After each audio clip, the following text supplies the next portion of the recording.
Hi everyone, we're on the second video of the Mesem show. We've reached class 21, which is Lithops Campii and Leslieii.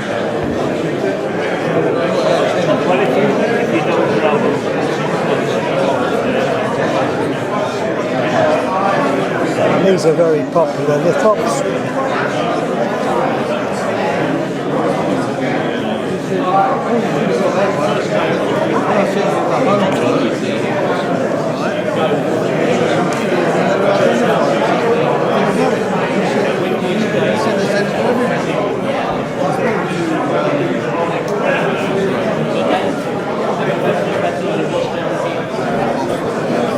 Right, let's have a look at the next one. The next lot is class 22, Lithops Julii, including Fulleri, etc. Let's try and get to it.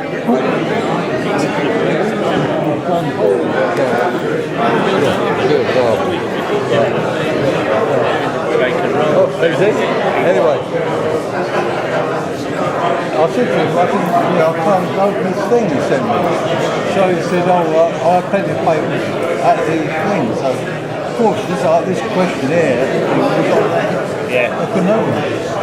A lot of people said they didn't get it. Probably couldn't open it either.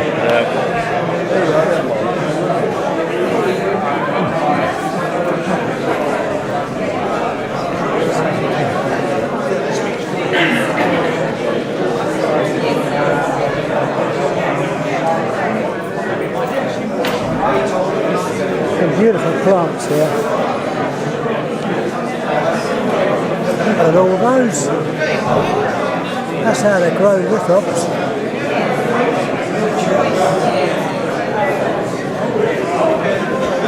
That was class 22.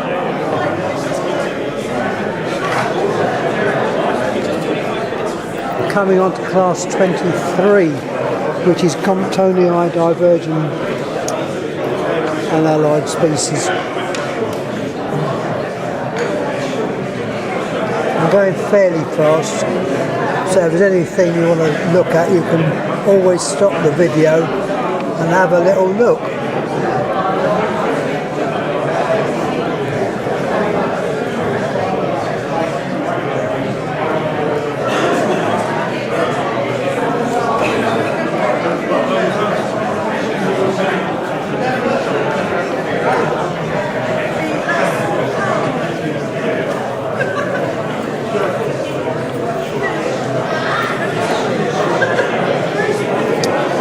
That was class 23.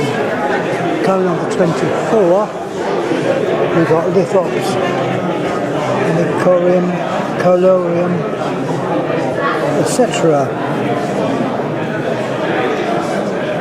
And there's some of the plants. We've got a lovely Oxeniana. The plant was named after someone called Oxen, I believe.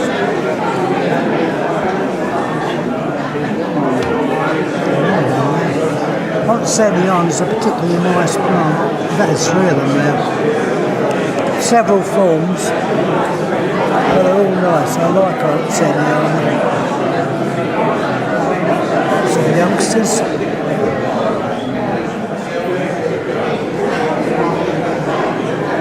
Another Oxeniana. It's a very distinct species. You always see it.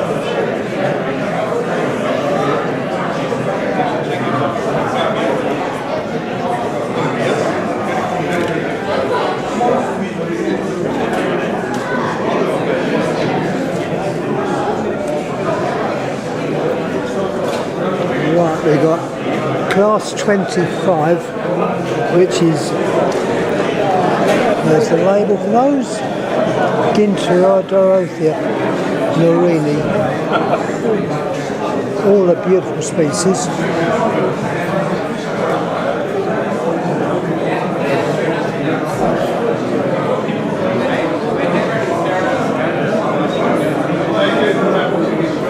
Beautiful plants.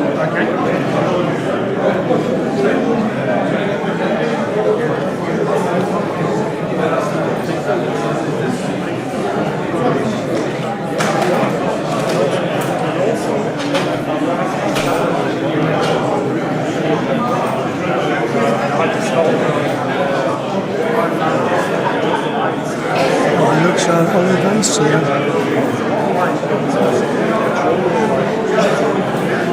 You get to recognise some of the species. My good old friend Optical Rubra.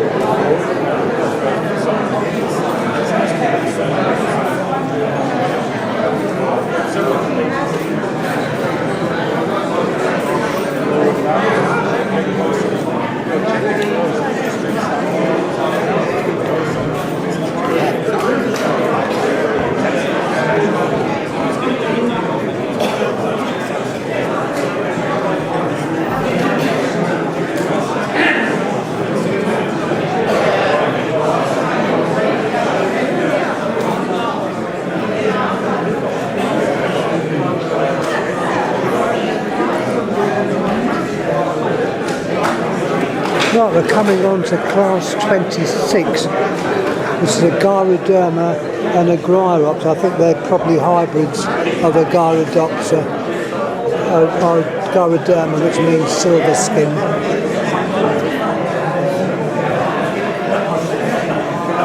I do like a Gyroderma.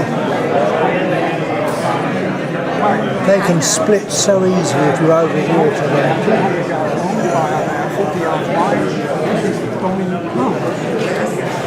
These ones are in good condition. I know, it's in one place. It flowers a bit like this, and it has things called sea capsules, which... Is that a Muria? Muria? That's yours. You've done very well there. Very well. Look, we're coming on to class 27 and something has just caught my eyes. Look at that. Ooh, that is Muria hortensia, a very unusual meson and a very difficult one to keep. Look at the size of that. That is a cracker.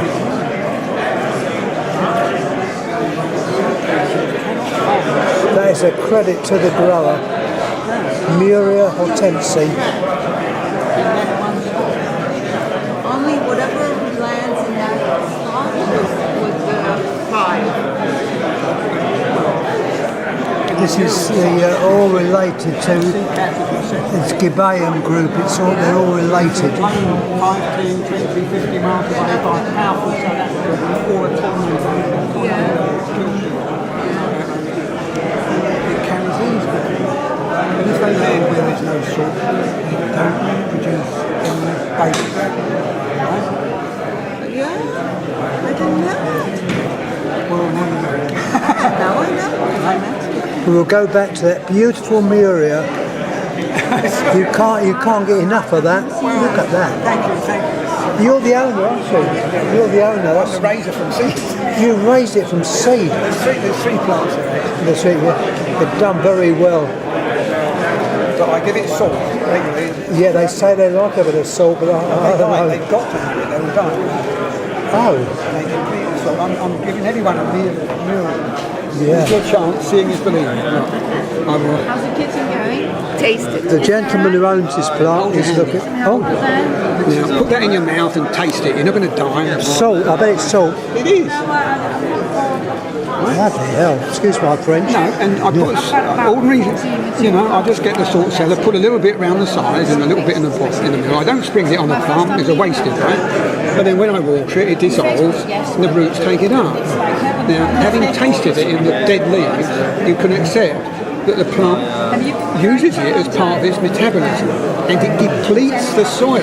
It uses the salt up, so you have to keep resupplying. They're amazing. Well, it certainly works. I will definitely try that when I get another one of these.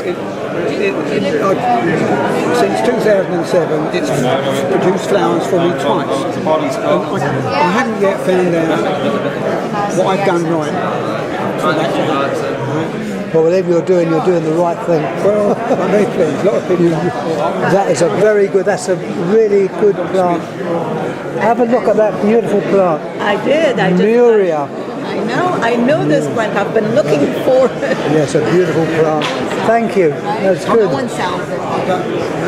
Hello, ladies and gentlemen. I was just talking to the owner of that beautiful plant, Muri hortensia. I can't grow it. It looks like the secret is to give it a little tiny amount of salt. Only a tiny amount of salt. And he gave me a piece of the well, not the plant, but the dried remains, and yes, it tastes salty. I detect salt easy. I don't like the taste of salt, but the plant obviously does. That was nice to see the owner and talk about it. We're on here, jumping here, we're on to class 28, Persepolis and Tanquana.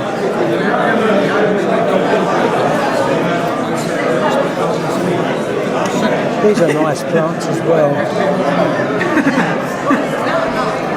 I do like Plaspas. This looks like a genuine Plaspas simulans. Grow that at home.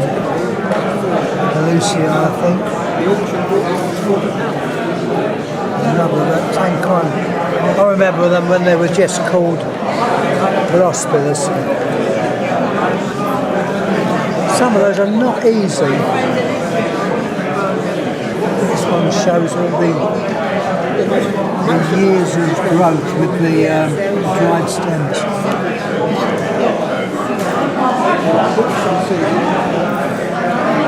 See, I can't leave that plant alone. That is beautiful.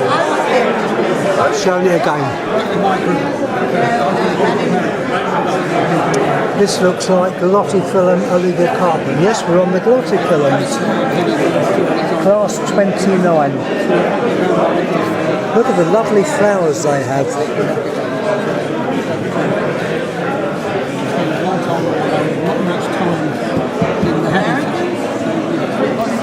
So you'd only put a little bit of...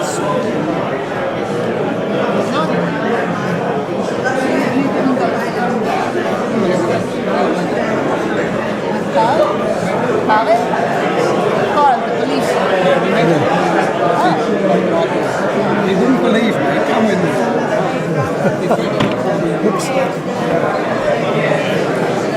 These are, look at the size of that. These are beautiful plants. Glotophyllum, which means tongue plant. Tongue plant, it means Glotophyllum.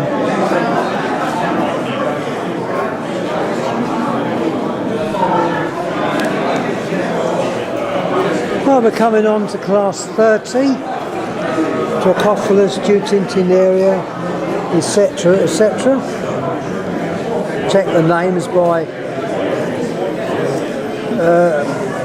stopping the video and looking at the names.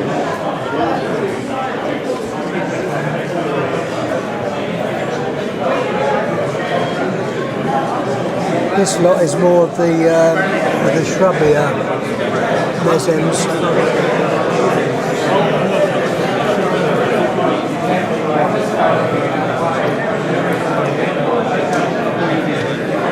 There's not too many in this class. Class 31, Chasmatophyllum, etc., including Stomatium, Neohenritica. Neohenritica, which this is an example of, is sweetly scented at night time. If you've got a pan of that in your greenhouse, you'll know at night when it's in bloom, it produces a very sweet scent. And the allied species to that.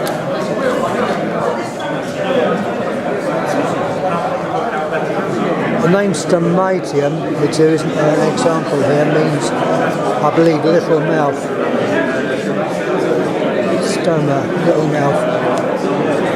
Leaving that, we're coming on to class 32, which takes in Fucaria, Orthopterum, etc. an example of this I'll be showing here.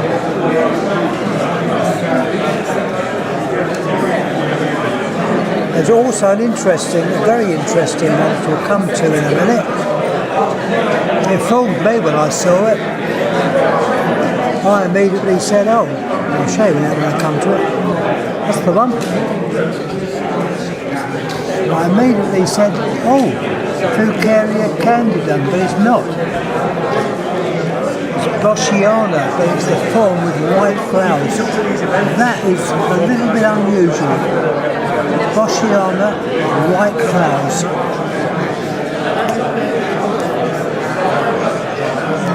It took me 10 years of observation, 9 months of writing.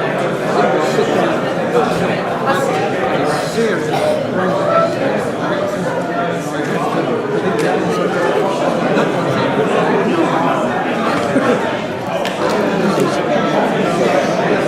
Well, that's the Fucarias. Schwantesia. That was named after Gustav Schwanz, the early botanist and collector of these plants in Germany. Some of you might have his book. He produced, as far as I know, 2 books on the subject. G. Swantes. Here's some of the examples of the genus Swantesia. There's an old plant, you can tell by the long stems on that. Right, it's come on to class 34, Oeniferum.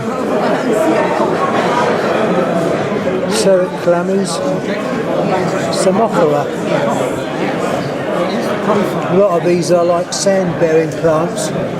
In the habitat they often get covered, or not covered, but they get a scattering of sand on them,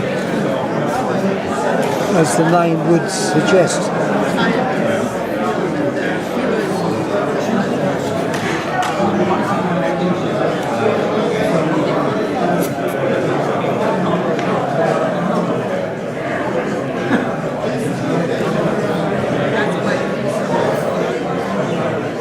Nice plants there. Anyhow, this concludes the second bench or table of plants. We've got one more to go. So once again, any questions, please ask. I'll try and answer if I can. Thanks for watching. Thank you.